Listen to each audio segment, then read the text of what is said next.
Đồng đô la, ngôi vua đang lung lay trên đỉnh thế giới. Kính thưa quý bà con, quý khán giả gần xa, hôm nay ta không bàn chuyện giá phân bón hay mùa vụ, mà nói chuyện tiền tệ toàn cầu, nghe thì xa vời, nhưng thực ra ảnh hưởng tới từng hạt gạo, từng lít xăng bà con mình mua mỗi ngày. Từ sau Thế chiến thứ hai, đồng đô la Mỹ nghiễm nhiên trở thành ông hoàng trong làng tiền tệ. Nhờ gắn với vàng theo tỷ lệ cố định 35 đô la đổi 1 ounce vàng. Rồi sau đó là petrodollar, tức là muốn mua dầu thì phải dùng đô la. Mỹ đã dựng lên một hệ thống tài chính toàn cầu mà ai cũng phải chơi theo luật của họ. Nói nôm na, Mỹ vừa là trọng tài, vừa là người phát bóng, vừa là người ghi bàn. Còn mấy nước khác thì làm khán giả, hoặc làm thủ môn bị ép đá phản lưới. Nhưng thời thế đổi thay, cái ngai vàng ấy đang bắt đầu lung lay. Không phải vì Mỹ yếu đi, mà vì có mấy tay chơi mới đang âm thầm bày binh bố trận. Trung Quốc và Nga, hai quốc gia không thích chơi theo luật Mỹ, đang gom vàng như bà con mình gom lúa trước mùa mưa bão. Mà gom không phải để cất, mà để đánh trận. Trung Quốc vừa đào vàng vừa đào mộ cho đô la. Trong vòng 1 năm, Trung Quốc công bố phát hiện 2 mỏ vàng khổng lồ, một ở Hồ Nam, một ở Liêu Ninh. Mỗi mỏ ước tính chứa hơn 1.000 tấn vàng. Riêng mỏ Hồ Nam thôi đã được định giá tới 83 tỷ đô la Mỹ, tương đương GDP cả năm của một nước như Sri Lanka. Mà đó mới là phần nổi. Phần chìm mới đáng nói. Theo dữ liệu từ Hải quan Anh và Thụy Sĩ, Ngân hàng Nhân dân Trung Quốc đã âm thầm mua vào hơn 400 tấn vàng dưới dạng phi tiền tệ, tức là không ghi nhận chính thức như dự trữ quốc gia. Sau đó, số vàng này được hô biến thành vàng tiền tệ khi nhập kho tại Bắc Kinh. Một chiêu cực kỳ tinh vi, vừa tránh bị soi mói, vừa tăng lượng vàng dự trữ mà không cần công khai. Theo chuyên gia Sally Henry Monchau của Swiss Group, lượng vàng thực sự Trung Quốc nắm giữ có thể vượt 5.000 tấn, gấp nhiều lần con số họ báo cáo với IMF. Nếu đúng như vậy, Trung Quốc đang sở hữu kho vàng lớn thứ hai thế giới, chỉ sau Mỹ với khoảng 8.133 tấn. Và nếu tiếp tục gom như hiện nay, chuyện vượt mặt Mỹ không phải là không thể. Mà nói thiệt, Trung Quốc đâu có lạ gì chuyện nói một đằng là một nẻo. Báo cáo với IMF thì cho có lệ, chứ thực tế thì ai mà biết được. Cũng giống như chuyện tăng trưởng GDP của họ, lúc nào cũng 5 đến 6%. Nhưng dân thì thất nghiệp, bất động sản thì đóng băng, xuất khẩu thì giảm. Nói cho sang, chứ nhiều khi giống như làm màu để giữ thể diện quốc gia. Vàng không chỉ là tài sản, mà là vũ khí chiến lược. Bà con mình hay nghĩ vàng là để cất giữ, để làm của hồi môn, để phòng thân, lại rủi ro tài chính. Là dao găm để mặc cả trong bàn cờ quốc tế. Sau cú sốc bị đóng băng 300 tỷ đô la Mỹ, dự trữ ngoại tệ vì lệnh trừng phạt, Nga đã tỉnh ngộ. Họ coi vàng là tài sản bất khả xâm phạm, không ai đóng băng được, không ai kiểm soát được. Nga mở rộng khai thác vàng trong nước, đồng thời tăng cường hợp tác khai thác tại châu Phi, nơi có trữ lượng vàng dồi dào nhưng ít được khai thác bài bản. Nói trắng ra, Nga bị Mỹ đóng băng tiền một phát là tỉnh ngủ luôn. Giống như bị giật điện xong rồi quyết tâm không để bị giật lần hai. Còn Trung Quốc thì nhìn Nga bị đóng băng mà rút kinh nghiệm, gom vàng để phòng thân, để khỏi bị Mỹ bóp ví lúc cần. Nhân dân tệ, từ tiền nội địa đến tham vọng toàn cầu. Nếu như trước đây, đồng nhân dân tệ, RMB, chỉ là tiền nhà xài chơi, tức là dùng trong nội địa Trung Quốc, thì giờ đây Bắc Kinh đang cố gắng biến nó thành tiền thiên hạ phải xài. Mà muốn làm được điều đó, tiền thiên hạ phải xài. Mà muốn làm được điều đó, họ phải làm hai việc, một là gom vàng để tạo niềm tin, hai là ký kết hàng loạt thỏa thuận thanh toán xuyên biên giới bằng đồng nhân dân tệ RM. Vàng như đã nói ở đoạn trước là áo giáp để bảo vệ nội tệ. Nhưng nó cũng là bùa hộ mệnh để quốc tế hóa đồng tiền. Trung Quốc hiểu rõ rằng muốn người ta xài tiền mình thì phải cho người ta thấy tiền đó có giá trị thật, có cái gì đó đứng sau bảo chứng. Và vàng, thứ kim loại mà từ thời vua chúa tới thời TikTok ai cũng mê, chính là lựa chọn hoàn hảo. Liên minh thanh toán, từ Nga đến UAE, AI cũng được mời vào vàng. Trong vài năm qua, Trung Quốc đã ký kết hàng loạt thỏa thuận thanh toán bằng RMB với các quốc gia không chơi thân với Mỹ cho lắm. Nga, sau khi bị Mỹ và EU trừng phạt, Nga quay sang dùng đồng nhân dân tệ RMB để giao dịch dầu khí. Iran, vốn đã bị cấm vận từ lâu, ít như phao cứu sinh trong thương mại quốc tế. Ấn Độ, dù không hoàn toàn thân thiết, nhưng vẫn có những giao dịch song phương bằng đồng nhân dân tệ RMB. Ả Rập Xê Út và UAE, hai ông lớn dầu mỏ Trung Đông, từng là bạn chí cốt của petrodollar. nay cũng bắt đầu đổi gió sang đồng nhân dân tệ RMB. Nói nôm na, Trung Quốc đang bày ra một bàn tiệc, mời các nước khó ở với Mỹ tới ăn chung, và món chính là nhân dân tệ nấu với vàng. Mà bàn tiệc này không phải buffet, mà là kiểu ăn xong phải ký hợp đồng, tức là dùng RMB để thanh toán dầu, khí hàng hóa thay vì đô la Mỹ. Bretton Woods 2.0 phiên bản Made in China. Năm 1944, tại hội nghị Bretton Woods ở New Hampshire, Mỹ đã thiết lập trật tự tài chính toàn cầu, đồng đô la được gắn với vàng, và các nước khác thì gắn tiền của mình với đô la. Một cú đi nước đại khiến Mỹ trở thành trung tâm tài chính thế giới suốt gần 80 năm. Giờ đây, Trung Quốc đang cố gắng tái hiện lại câu chuyện đó, nhưng theo kiểu Made in China. Không có hội nghị quốc tế long trọng, chỉ có các thỏa thuận song phương lặng lẽ. Không có sự đồng thuận toàn cầu, chỉ có sự thuyết phục bằng lợi ích. Không có nền dân chủ tài chính, chỉ có một tiếng nói từ Bắc Kinh. Nếu Bretton Woods gốc là một bản giao hưởng tài chính do Mỹ làm nhạc trưởng, thì phiên bản Trung Quốc giống như một buổi karaoke chính trị, ai không hát theo thì bị cúp mic. Mà bài hát chủ đạo là hãy tin vào nhân dân tệ, vì sau lưng nó là vàng, và là Trung Quốc. Nhân dân tệ có thể lên ngôi không?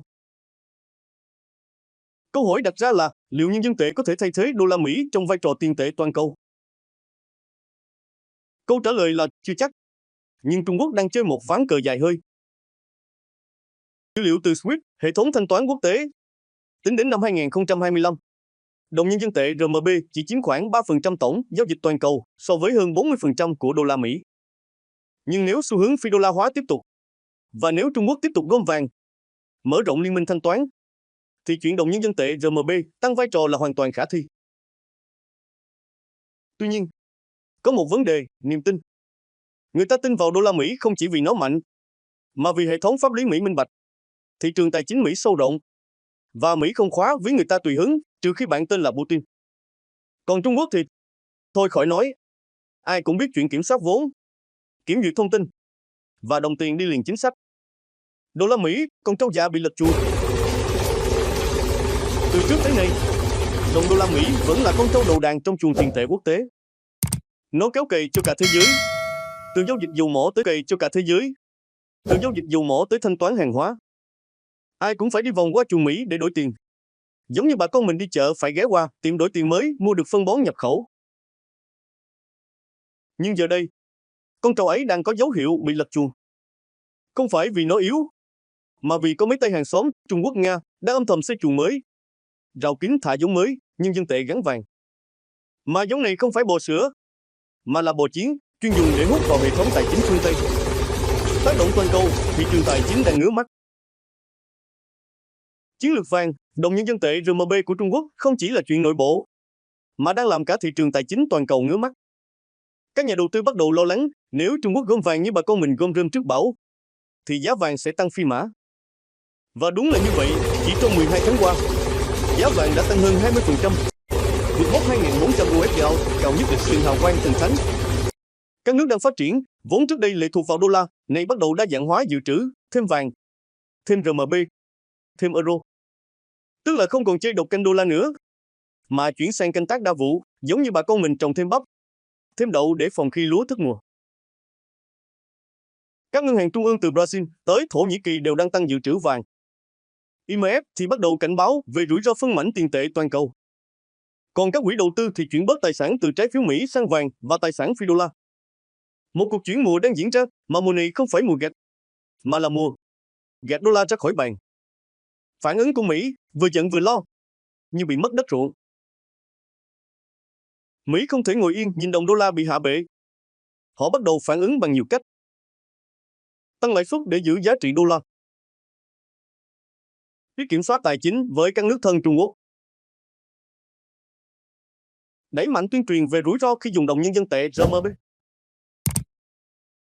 Và tất nhiên, không quên đá xoáy Trung Quốc trong các hội nghị quốc tế. Nhưng vấn đề là càng phản ứng mạnh, Mỹ càng khiến các nước khác nghi ngờ.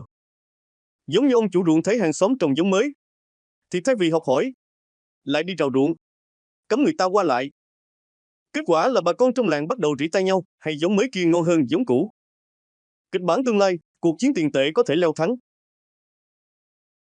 Nếu cuộc chơi vàng, đồng nhân dân tệ RMB tiếp tục leo thang, có thể xảy ra 3 kịch bản lớn. Kịch bản số 1 đa cực tiền tệ. RMB Euro, vàng cùng tồn tại với đô la. Thị trường ổn định hơn, nhưng Mỹ mất quyền lực. Kịch bản số 2. Đồng nhân dân tệ RMB lên ngôi. RMB trở thành tiền thanh toán chính ở châu Á. Mỹ mất ảnh hưởng, Trung Quốc tăng quyền lực. Kịch bản số 3 đô la phản công. Mỹ siết chặt hệ thống tài chính, trừng phạt mạnh. Rủi ro xung đột tài chính, thị trường biến động. Đối với em, thì em nghiêng về kịch bản thứ nhất, đa cực tiền tệ, vì thế giới giờ không ai muốn chơi một cửa nữa. Nhưng nếu Mỹ nóng máu, còn Trung Quốc cố chấp, thì kịch bản thứ ba cũng không phải không thể xảy ra. Mà lúc đó bà con mình nên gom vàng như gom rơm trước bão, để phòng khi gió đổi chiều. Đoạn 4 Việt Nam, giữ thăng bằng trên sợi dây tiền tệ toàn cầu. Thế giới đang chuyển sang đa cực tiền tệ, tức là không còn một mình đô la Mỹ làm trùm nữa, mà có thêm vàng, nhân dân tệ, euro chen chân vào. Với Việt Nam, đây vừa là cơ hội, vừa là thách thức. Giống như bà con mình đi chợ, giờ không chỉ có một tiệm bán gạo, mà có 3-4 tiệm mua thì dễ. Nhưng chọn tiệm nào mới là chuyện lớn. Bà con nông dân có cần quan tâm không? Câu trả lời là có chứ. Không phải để đi mua vàng hay đổi nhân dân tệ, mà để hiểu chuyện gì đang ảnh hưởng tới giá phân bón, giá xăng, giá lúa mỗi ngày. Ví dụ, nếu Trung Quốc dùng RMB để mua dầu từ UAE, thì giá dầu thế giới sẽ không còn phụ thuộc hoàn toàn vào đô la Mỹ.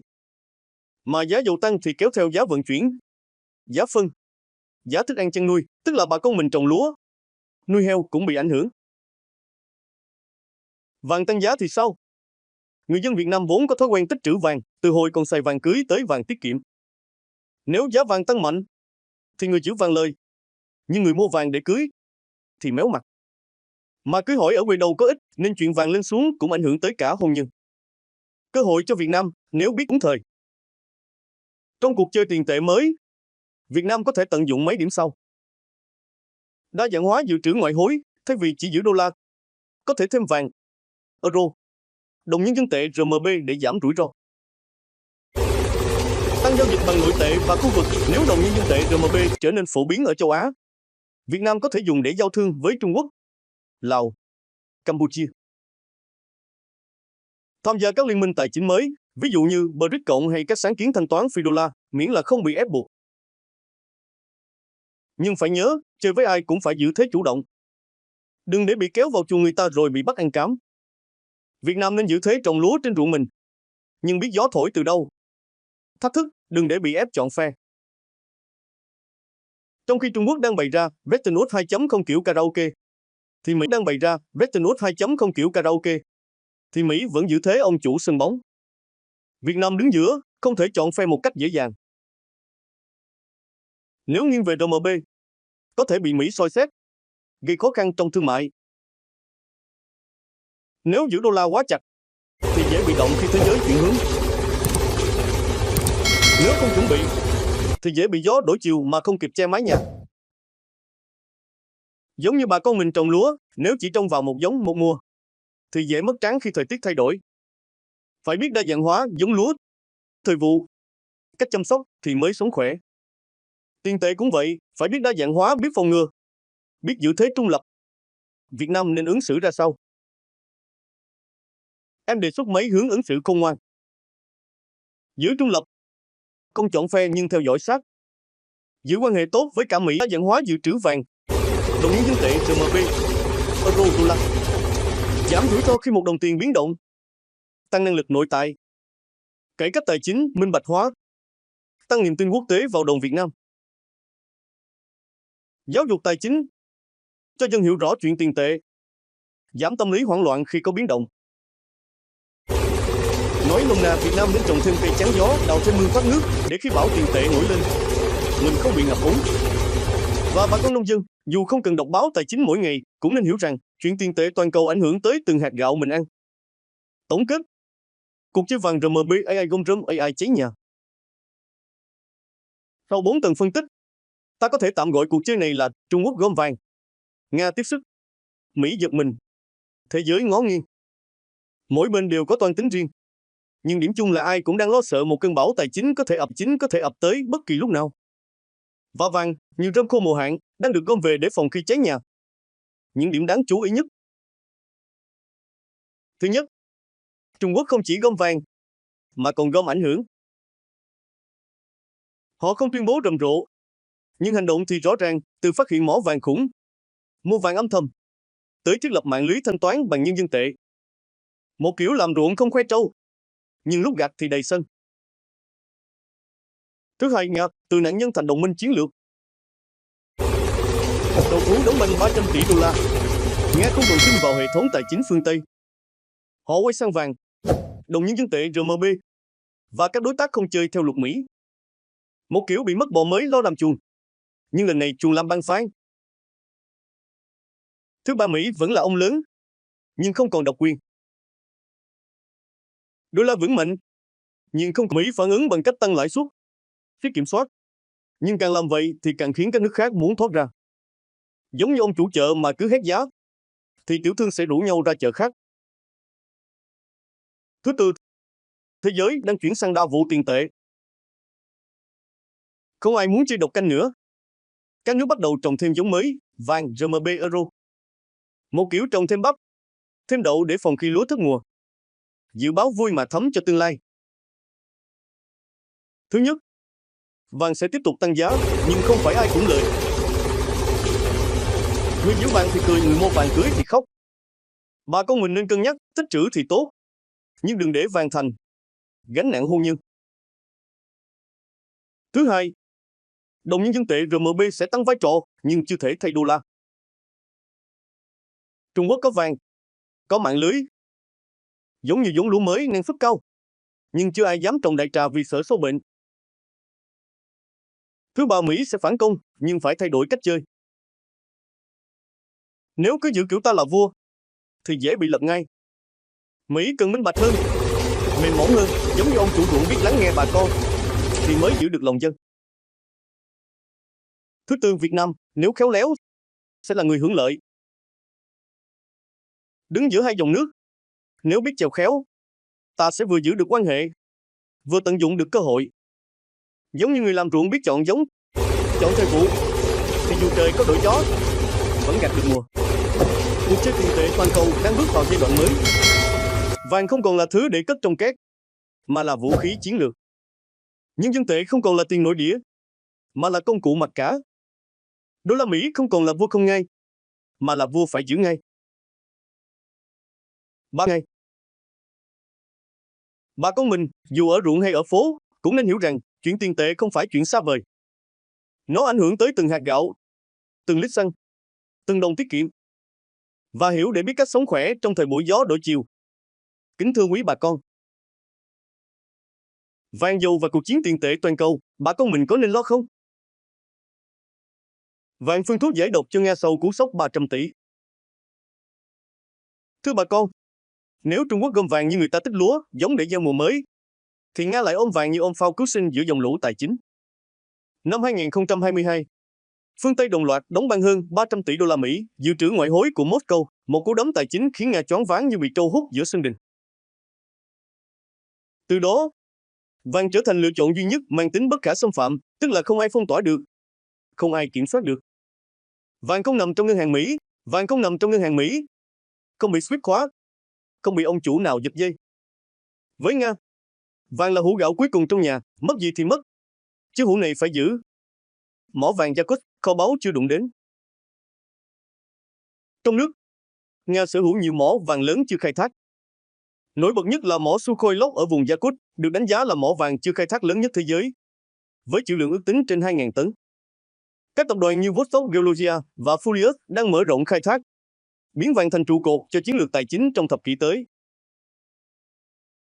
Nói nôm na, Nga đang đầu vàng để vá ví, không chỉ để bán lấy tiền, mà để bảo chứng cho đồng rút, để duy trì ổn định kinh tế vĩ mô giữa bối cảnh bị cấm vận. Vàng không còn là thứ để làm nữ trang, mà là áo giáp tài chính chống lại đòn trừng phạt. Vàng đổi dầu, cách Nga vượt qua các lệnh cấm vận.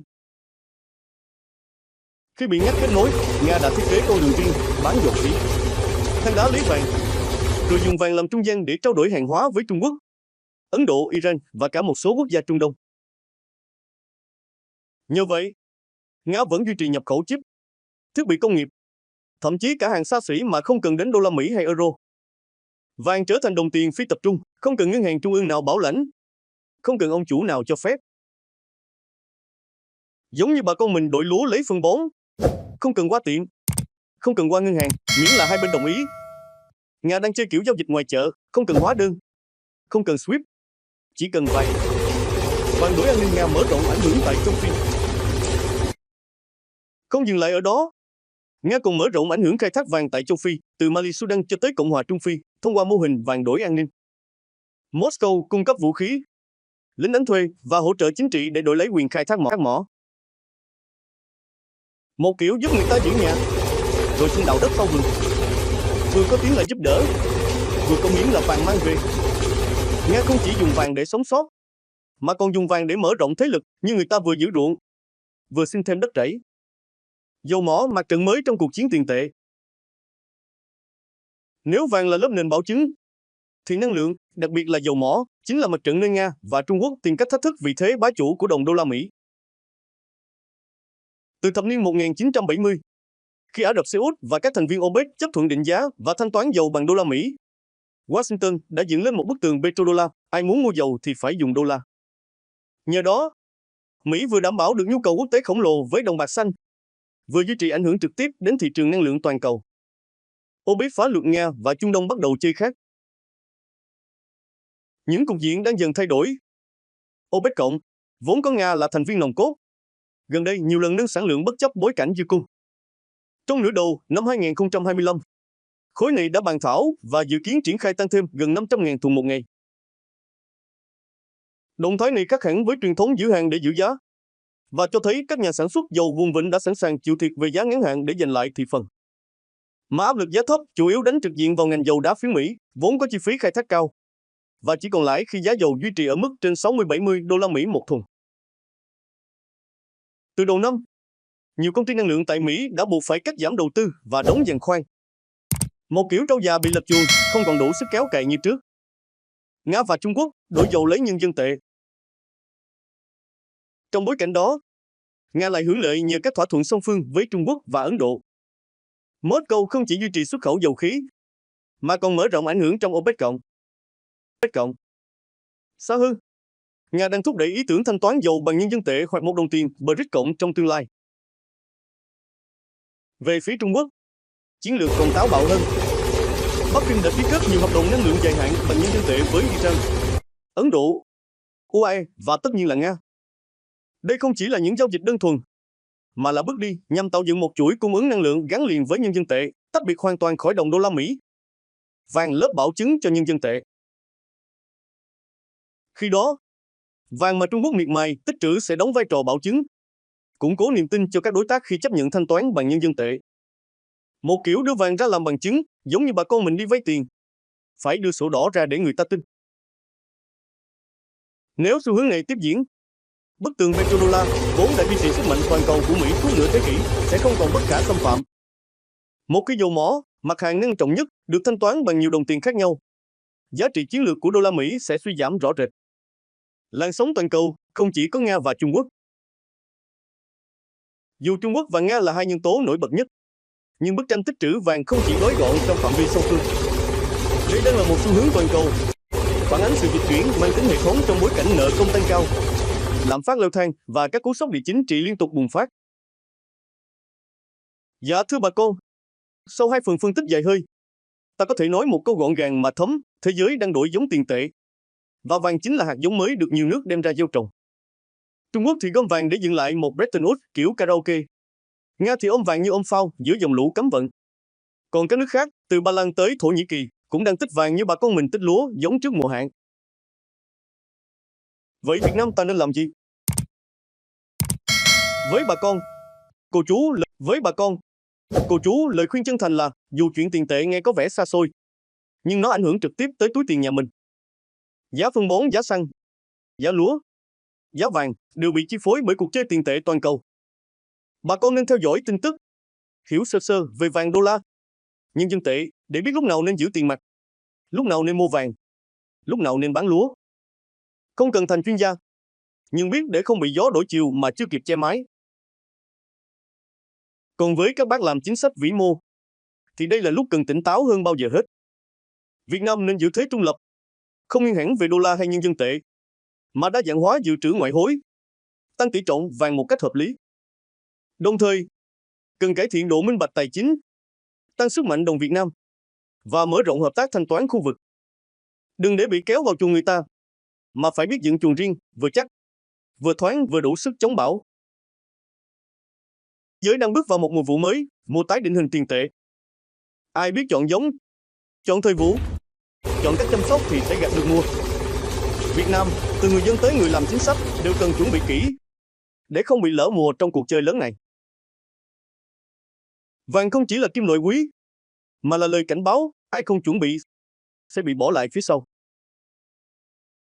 Cảm ơn quý bà con, cô chú đã đồng hành cùng Phú Lam đến cuối video này.